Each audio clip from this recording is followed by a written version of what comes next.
Welcome back, ladies and gentlemen. We're gonna get into some Clash of Champions here. Help you guys try and rank in that top 10,000. This can be a little bit tough at times, so hopefully we can walk you through and give you a better shot at it. First thing that we're gonna do is just have a quick look at the deck that we have to use here. You can't change this, it's set to the best cards possible. For most free-to-play players on the top tier, it'll be a similar sort of deck, a bit mixed between two tiers. Event cards and also the cards that you'll get from the Supercoin store for the PLE events, such as the Royal Rumble. They're going to be really handy to have in this event because you do need them stronger than standard pros, because that's really what they're going to start throwing at you. If you have a quick look at the rewards, you see it doesn't matter where you rank in the top 10,000, whichever card you pick is the card that you will win. There is also a bonus, which you can see at the top there. If you pick the star that actually has the most amount of wins from the community, you will get an extra pack, and that does include the chance to get a top tier card, as you can see right here. So it doesn't go back too far as well, so it's not a bad pack to get, but not really all that important overall. The next thing we got to do is pick our champion. All I can really say is pick who you like the most. You can try and strategize at the one you think that will win. In this case, I'm going to pick Grayson Waller, simply because Bron is already in this tier where Grayson isn't. And also, I got to support the Aussie, so I'm sure you can understand that. Now, with this particular game mode, one thing you'll realize is there are no double point boosters anywhere. So you don't have to worry about how much money you've got to spend to rank. This is all about how much you play. So to play the match itself, you're going to have two cards that you can select from to start on the grid, and you have to find the champion within that grid somewhere. So we're going to start from the left hand side. I always like to clear the board from left to right as best as I possibly can, depending on the shape of the grid.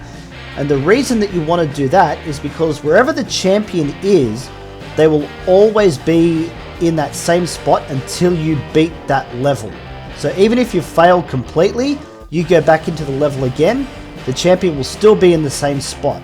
So if you know which ones you have already uncovered, then you're going to be able to find the champion a lot faster if you have to come back into that level multiple times.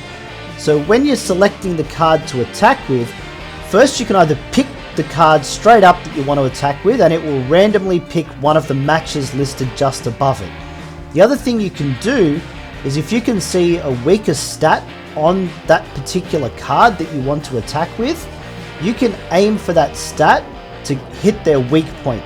But what it will do then is it will randomly select the card that goes up against it. So here we're going for speed.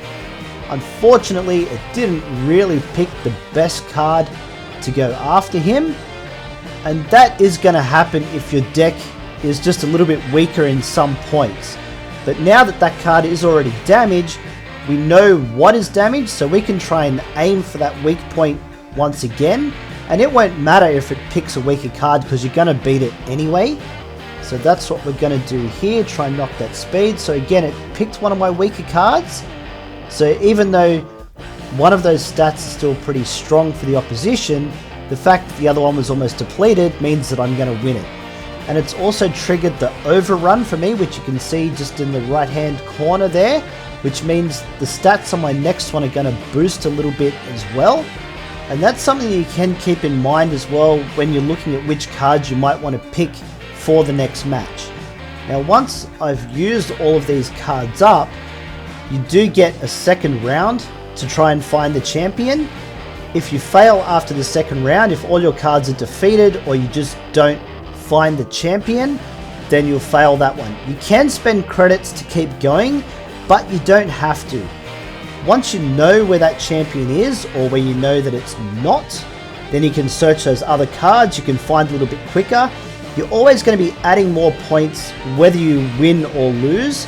So it's better just to go into another match. You're still going to add more points to the total, which is going to help you rank a little bit higher regardless.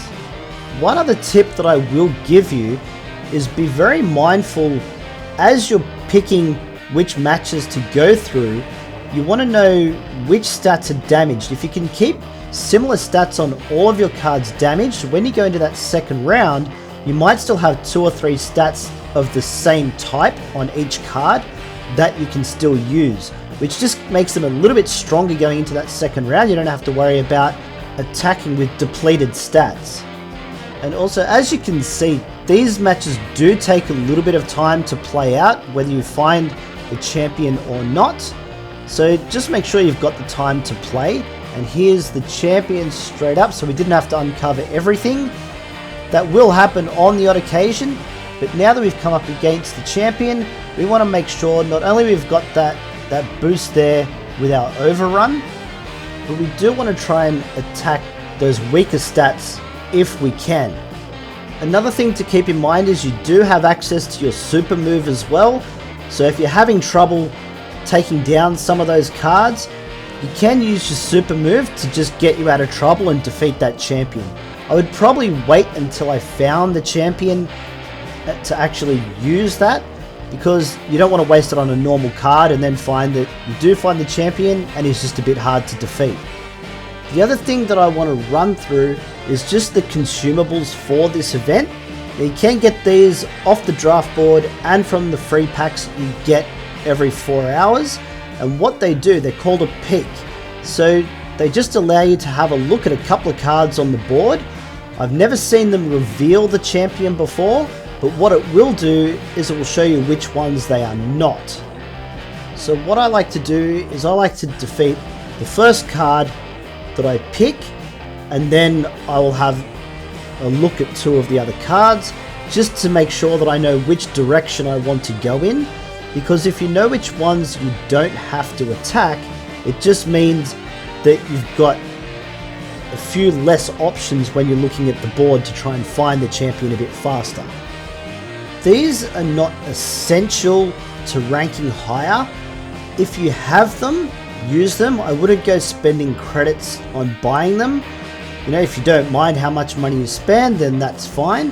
But see, right now I know not to look at those top 2 cards in the middle and on the right. So as I'm searching for the champion, it just means less options that I've got to go through, so I can find it just that little bit faster. If you do want to spend any credits on this event, I would just advise buying more bouts, because more bouts equals more points, which means higher rank. If you don't want to spend credits, you can get the free ones. Just when you go to get another bout, you'll be able to watch an ad, you'll get a free bout. Usually they're enough to help get you into the top 10,000. I've never really had that much of a problem. There we go, we found the champion again pretty quickly. But for a free-to-play player, this ranked event, providing you can put in the time, is very achievable for nearly every player. But I'm not going to lie to you, these matches do get a lot tougher when the grids do get a lot bigger, more complicated. It can be a bit harder to find that pattern to really know which ones you've looked at and which ones you haven't. Do as best as you can to keep a certain order to what you're doing. So if you do have to go back into the same level multiple times, you're just reducing that search area so you can start from a different point and look at the cards that you weren't able to look at before. If you do have any questions, pop them in the comments below. I'll do my best to answer as many as I can. Hopefully this video helps you guys out. Don't forget, like and sub, you know the deal. We've got plenty more Supercard action coming your way. Don't miss out, and we'll catch you in the next one.